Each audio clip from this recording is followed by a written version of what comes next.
Hi, this is Sudarshan. Today concept పార్లమెంటులో శాసన నిర్మాణ ప్రక్రియ. పార్లమెంట్ అంటే ఏంటి? పార్లమెంట్ అనగా లోక్సభ, రాజ్యసభ, రాష్ట్రపతి ఈ మూడు సభలను కలిపితే దాన్ని మనము పార్లమెంట్ అంటాం. ఈ పార్లమెంటులో శాసనాలను ఏ విధంగా రూపొందిస్తారు అనే అంశం గురించి ఈరోజున మనం తెలుసుకోబోతున్నాం. ఫస్ట్ ఈ శాసన నిర్మాణ ప్రక్రియను బ్రిటన్ రాజ్యాంగం నుంచి మన భారత రాజ్యాంగంలోకి గ్రహించడం జరిగింది. ఇక్కడ బిల్లులు అనే అంశం అత్యంత ముఖ్యమైనది. ఈ బిల్లులే శాసనాలుగా మారుతాయి. సో ఇక్కడ ఫస్ట్ ఏంటంటే బిల్లులు రెండు రకాలుగా ఉంటాయి. First one public bill, second one private bill. Public bill అంటే ఇక్కడ మంత్రి బిల్లు ప్రవేశపెట్టే దాన్ని అది ప్రభుత్వ బిల్లు అంటారు. సో ప్రభుత్వ బిల్లు అంటే యూనియన్ మినిస్టర్స్ అంటే సభలోని మంత్రి బిల్లును ప్రవేశపెడితే అది ప్రభుత్వ బిల్లు అవుతుంది. అదేవిధంగా public bill. So public bill అంటే ప్రైవేట్ బిల్లు. మంత్రి కానీ ఏ సభ్యుడైనా ప్రవేశపెడితే అది ప్రైవేట్ బిల్లు. సో మంత్రి కానీ ఏ సభ్యుడైనా ప్రవేశపెడితే అది ప్రైవేట్ బిల్లు. అంటే ఇక్కడ అధికార పక్షంలో ఉన్న ఎంపీ అయినా అదేవిధంగా ప్రతిపక్షంలో ఉన్న ఎంపీ అయినా సో ఎవరు ప్రవేశపెట్టినా కూడా ఆ బిల్లు ప్రైవేట్ మెంబర్ బిల్లు అవుతుంది. సో సాధారణంగా ప్రైవేట్ బిల్లులను శుక్రవారంన సభలో ప్రవేశపెడతారు. సో యాక్చువల్గా అంటే ఈ బిల్లులను ప్రైవేట్ బిల్లులను శుక్రవారం ప్రవేశపెడతారు. సో బిల్లులోని అంశాలను ఆధారంగా బిల్లులను ఈ క్రింది విధంగా వర్గీకరించవచ్చు. సో బిల్లులోని ప్రక్రియను అంశాలను ఆధారంగా చేసుకొని బిల్లులను ఈ క్రింది విధంగా వర్గీకరించవచ్చు. First one ordinary bill, second one financial bill, money bill. So next constitution amendment bill. So సాధారణ బిల్లు గురించి ఆర్టికల్ 107, ఆర్థిక బిల్లు గురించి 117 ఆర్టికల్, ద్రవ్య బిల్లుల గురించి ఆర్టికల్ 110. అదేవిధంగా ఫోర్త్ వన్ రాజ్యాంగ సవరణ బిల్లు ఆర్టికల్ 368. సో బిల్లులను ఈ క్రింది విధంగా నిర్వహించవచ్చు. బిల్లులు 4 రకాలుగా ఉంటాయి. సాధారణ బిల్లులు, ఆర్థిక బిల్లులు, ద్రవ్య బిల్లులు, రాజ్యాంగ సవరణ బిల్లులు. ఈ విధంగా బిల్లులను 4 రకాలుగా వర్గీకరించవచ్చు. సో ఇక్కడ ప్రత్యేక సమాచారం ఏంటంటే 16వ లోక్సభలో 14 ప్రైవేట్ బిల్లులను ఆమోదించడం జరిగింది. అదేవిధంగా 15వ లోక్సభలో ఓవరాల్గా 264 ప్రైవేట్ బిల్లులు ప్రవేశపెట్టగా ఏ ఒక్క బిల్లు కూడా ఆమోదించలేదు. నెక్స్ట్ 1956లో 6 ప్రైవేట్ బిల్లులను ఆమోదించడం జరిగింది. సాధారణ బిల్లులు. సో ఈ సాధారణ బిల్లులు అంటే ఆర్థిక బిల్లులు, ద్రవ్య బిల్లులు కానిటివన్నీ కూడా సాధారణ బిల్లులుగా మనము పరిగణించవచ్చు. సాధారణ బిల్లులను లోక్సభలో అయినా ప్రవేశపెట్టవచ్చు, అదేవిధంగా రాజ్యసభలో అయినా ప్రవేశపెట్టవచ్చు. ప్రైవేట్ బిల్లు ప్రవేశపెట్టబోయే ముందు నెల రోజుల ముందు సభా అధ్యక్షునికి సమాచారాన్ని అంటే ఒక నివేదికను అందించవలసి ఉంటుంది. అదేవిధంగా లోక్సభలో కానీ రాజ్యసభలో కానీ ఒక మంత్రి బిల్లు ప్రవేశపెట్టాలంటే కనీసం 7 రోజుల ముందు సభా అధ్యక్షునికి తన నివేదికను సమర్పించవలసి ఉంటుంది. సో ఇక్కడ సాధారణ బిల్లులలో కొన్ని దశలు ఉంటాయి. ఆ దశలో ప్రథమంగా మొదటి దశ ఏంటంటే ప్రథమ పఠనం. సో ఇక్కడ ప్రవేశ దశ. సో ప్రవేశ దశ అంటే సభ్యుడు ప్రవేశపెట్టిన బిల్లుపై ఎటువంటి చర్చలు కానీ సమావేశాలు కానీ ఏమీ జరగవు. సో ఇక్కడ ఫస్ట్ ప్రవేశ దశలో ఎటువంటి చర్చలు ఏమీ జరగవు ఫస్ట్ దశలో. నెక్స్ట్ రెండవ దశలో సభ్యుడు ప్రవేశపెట్టిన బిల్లుపై సమగ్రమైన విస్తృతమైన చర్చలు జరుగుతాయి.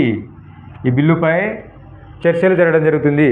సో ఒకవేళ ఈ బిల్లును చర్చించి ఆమోదించవచ్చు లేదా తిరస్కరించవచ్చు. ఇన్ కేస్ ఆమోదించినట్లయితే బిల్లును సెలెక్ట్ కమిటీకి నివేదించవచ్చు.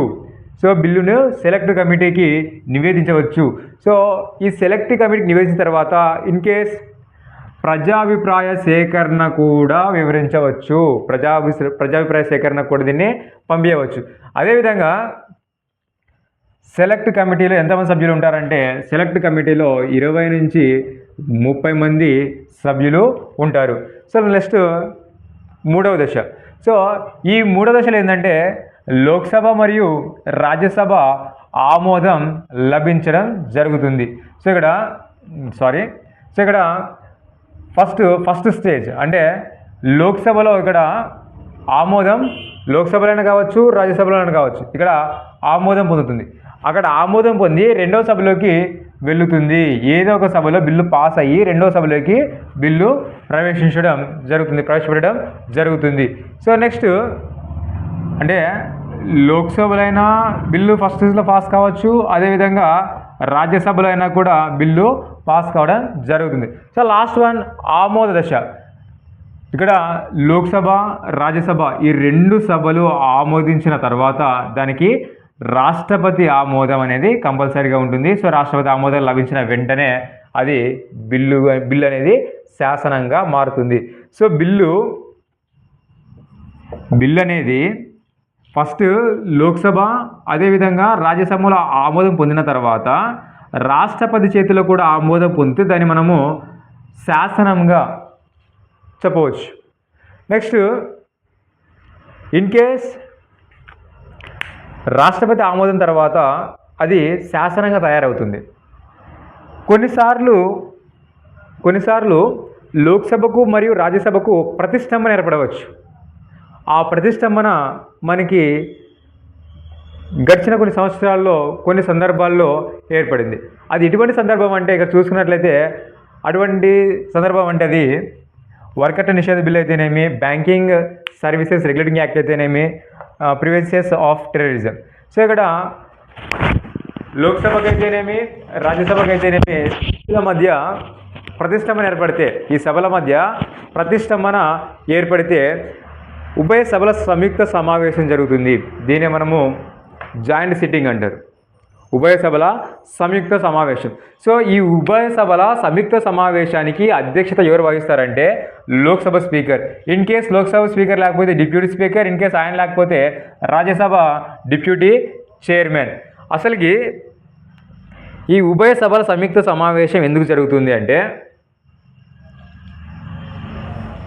లోక్సభ ఆమోదించిన బిల్లును రాజ్యసభ తిరస్కరించినప్పుడు, రాజ్యసభ తిరస్కరించిన బిల్లును లోక్సభలో తిరస్కరించినప్పుడు ఉభయ సభల సంయుక్త సమావేశం జరగడం జరుగుతుంది.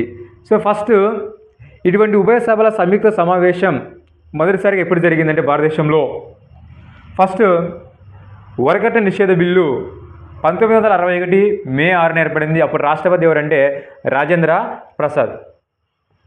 సో అసలుకి ఈ వరకట్న నిషేధ బిల్లు గురించి ఉభయ సభల సంయుక్త సమావేశం ఎందుకు జరిగిందంటే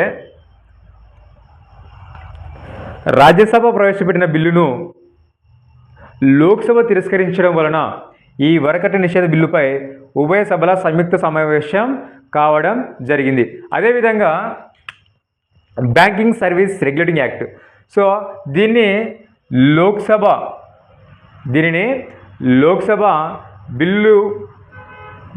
దీన్ని తిరస్కరించడం వల్ల, నెక్స్ట్ ప్రివెన్షన్ ఆఫ్ టెర్రరిజం ఇది కూడా లోక్సభ తిరస్కరించడం వల్ల. సో ఇక్కడ ద్రవ్య బిల్లులు. సో ద్రవ్య బిల్లుల గురించి భారత రాజ్యాంగంలోని 109వ ఆర్టికల్ తెలియజేయడం జరుగుతుంది. సో ద్రవ్య బిల్లు 110 క్లాస్ 3 ప్రకారం ఒక బిల్లు ద్రవ్య బిల్లు అవునా కాదా నిర్ణయించే అధికారం లోక్సభ స్పీకర్కు ఉంటుంది. అదేవిధంగా ఈ ద్రవ్య బిల్లును రాజ్యసభ 14 రోజులలో ద్రవ్య బిల్లులను పరిశీలించి లోక్సభకు తిరిగి పంపాలి. సో ద్రవ్య బిల్లును రాజ్యసభ తిరస్కరించరాదు. ద్రవ్య బిల్లును రాజ్యసభ తిరస్కరించరాదు. కేవలం వీళ్ళు సిఫారసులు మాత్రమే చేయవచ్చు. సో రాజ్యసభ చేసిన సిఫారసులను లోక్సభ పరిశీలించవచ్చు, పరిశీలించకపోవచ్చు. ఇన్ కేస్ అదేవిధంగా ఆ బిల్లును లోక్సభ రాష్ట్రపతి ఆమోదానికి పంపిస్తుంది. సో 14 రోజుల గడువు లోపల రాజ్యసభ ద్రవ్య బిల్లును లోక్సభకు పంపకపోయినా ఆ బిల్లు 2 సభల ఆమోదం పొందినట్లుగానే పరిగణించడం జరుగుతుంది. సో ఈ ద్రవ్య బిల్లులకు మాత్రం సంయుక్త సమావేశం ఉండదు. ద్రవ్య బిల్లులకు మాత్రం సంయుక్త సమావేశం అనేది ఉండదు. సో నెక్స్ట్ ఆర్థిక బిల్లులు. So financial bill. సో భారత రాజ్యాంగంలోని ఆర్టికల్ 117 ఆర్థిక బిల్లుల గురించి తెలియజేయడం జరుగుతుంది. సో ద్రవ్య బిల్లులన్నీ ఆర్థిక బిల్లులలో అంతర్భాగమే. ద్రవ్య బిల్లులన్నీ ఆర్థిక బిల్లులే, కానీ ఆర్థిక బిల్లులు ద్రవ్య బిల్లులు కావు. సో స్పీకర్ చేత ధృవీకరించిన ఆర్థిక బిల్లులు అన్నీ కూడా ద్రవ్య బిల్లులు అవుతాయి. సో ఈ విధంగా ఆర్థిక బిల్లుల గురించి తెలియజేయవచ్చు.